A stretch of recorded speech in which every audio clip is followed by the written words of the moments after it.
Back at my favorite spot, the Muffin House here in Islington, and I'm with Lauren Watson from Watson College Consulting, and happy Tuesday morning to you. Good morning. You look very rested and calm because you just went on quite an interesting trip. Do you care to share any bit of that interesting trip you went on? I went on a really lovely yoga retreat with some family members, and it was sunny and restful.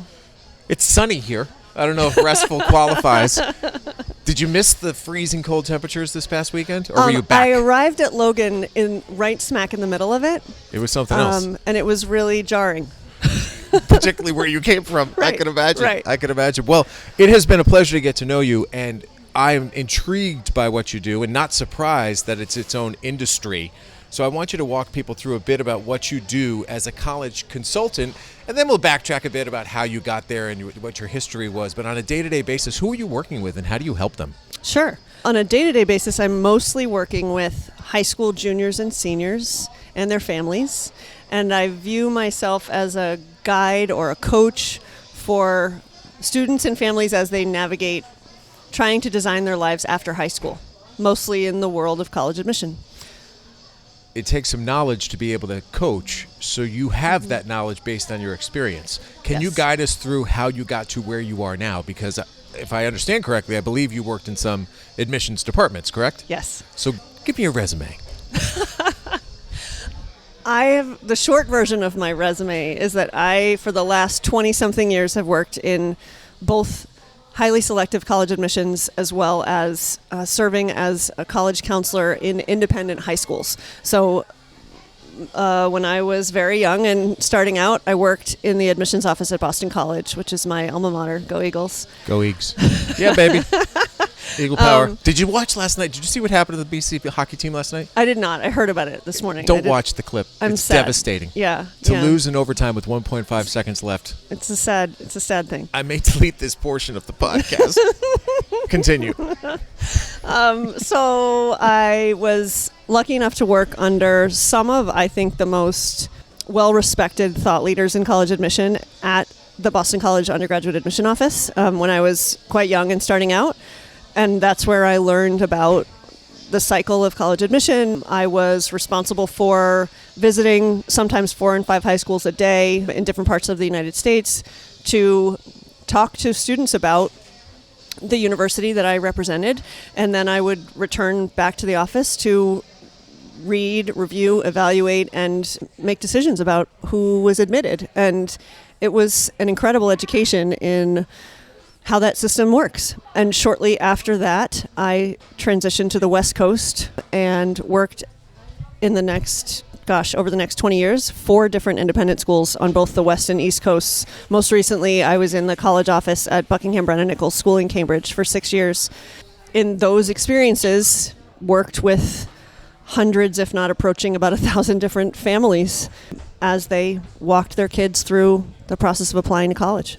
How vital is it for a family? Use me as an example. I've got a junior in high school, right? So from your perspective, how vital is it for families who are entering this phase of our lives to work with somebody like you who has the knowledge that you have?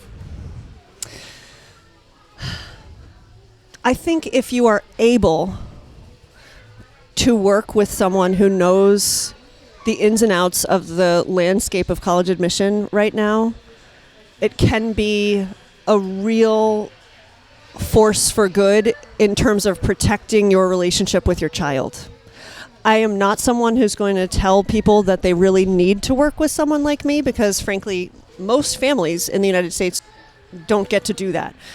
But I think if you're able to, and you have the sort of wherewithal to know that someone like me exists, it can really help your student stay calm. It can help your family stay rooted in their own values and to just sort of steady the waters a bit. The process can be very stress-provoking, and to have someone that you can call and not sort of spin out in the rumors and wonder on your own or depend on Google to find out what's true and what's not, that can really be very valuable. Most people, when they're at this stage where they're trying to figure out, well, where can I even apply? What's the best guide? What do you tell somebody when they know what their grade point average is, they know what their extracurriculars are, they go on the web, I guess, and figure out like what a reach school is. Is that the best way to start to figure out where you could possibly be a candidate? That's a really good question. That's probably the most common question I get, some form of where do we begin? And I would say, this is an unsolicited piece of advice, but it's related to what you just asked. And that's, I really encourage parents to not start too soon, right? For reasons I can explain to you in a minute. But what's too soon? Too soon is, in my opinion, anything before the beginning of junior year. Okay. So sometimes families will come to me and say, I've got a 9th grader and we're going on vacation and we want to take him to visit a bunch of colleges. Or I've got a 10th grader and I'm worried that it's too late and that we haven't sort of orchestrated their high school path tightly enough.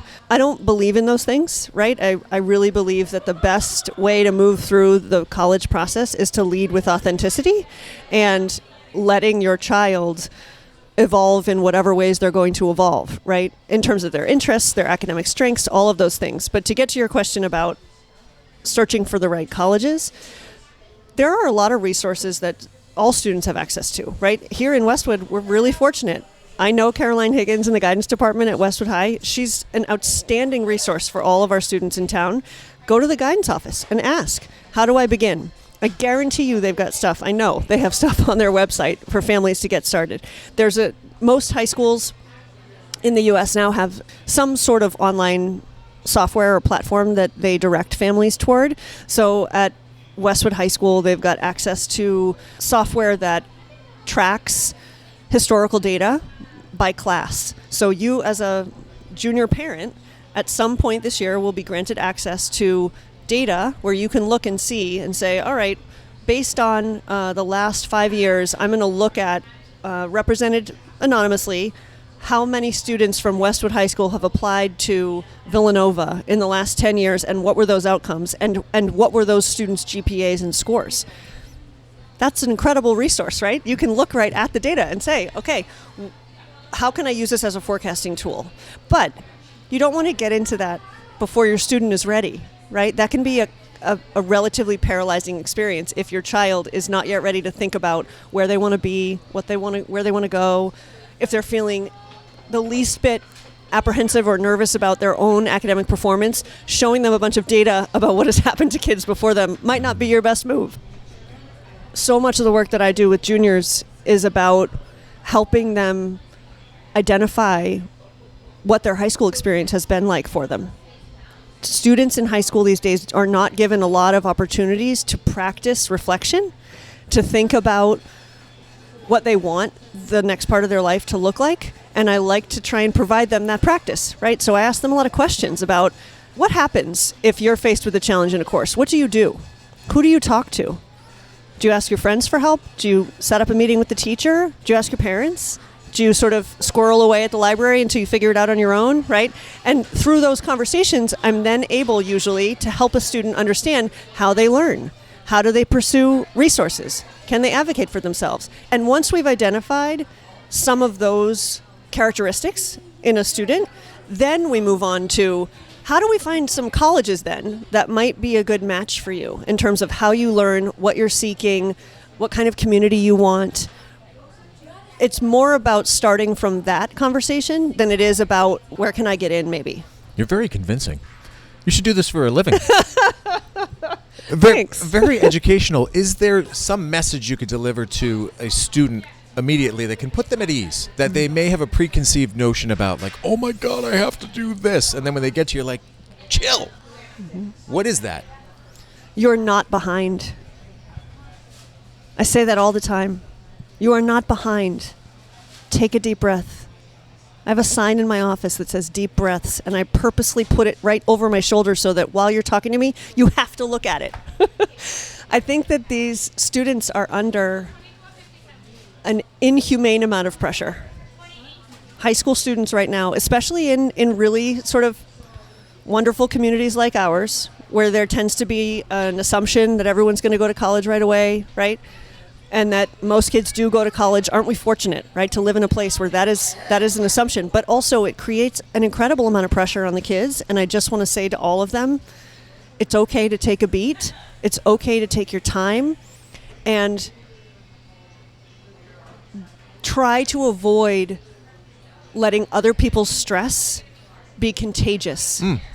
I like that. I've seen that in all my years of working in high schools. Stress is contagious with teenagers, right? It's contagious with parents. How many times have you been at a soccer game or on a sideline somewhere at a cocktail party and someone says, your kid's not doing this, my kid's already doing this, and it automatically sort of makes you think, am I not doing all the things I should be doing for my kid? And when it comes to this process, the most important thing for you to do as a parent, I think, is to listen and see the kid that is right in front of you. Fantastic. I love it. So if you want to learn more about Lauren and what she does, I invite you to visit her website at watsoncollegeconsulting.net. And I should take this opportunity to thank you for your support of Westwood Living, and I hope that our partnership helps you reach more families. And this would be really cool if collectively we can help our community and parents and kids in our community have a better experience as they prepare for college. Yes, I would love that. So thank you very much. As I said, if you'd like to learn more, visit watsoncollegeconsulting.net. Get to know Lauren a little bit and relax. Take a deep breath. You are not behind. Follow our journey, westwood-living.com. If you know somebody or would like to suggest somebody who would be a good conversation, just reach out to Leyden at bestversionmedia.com. But for now, from the Muffin House with Lauren Watson, I'm Tom Leyden, signing off.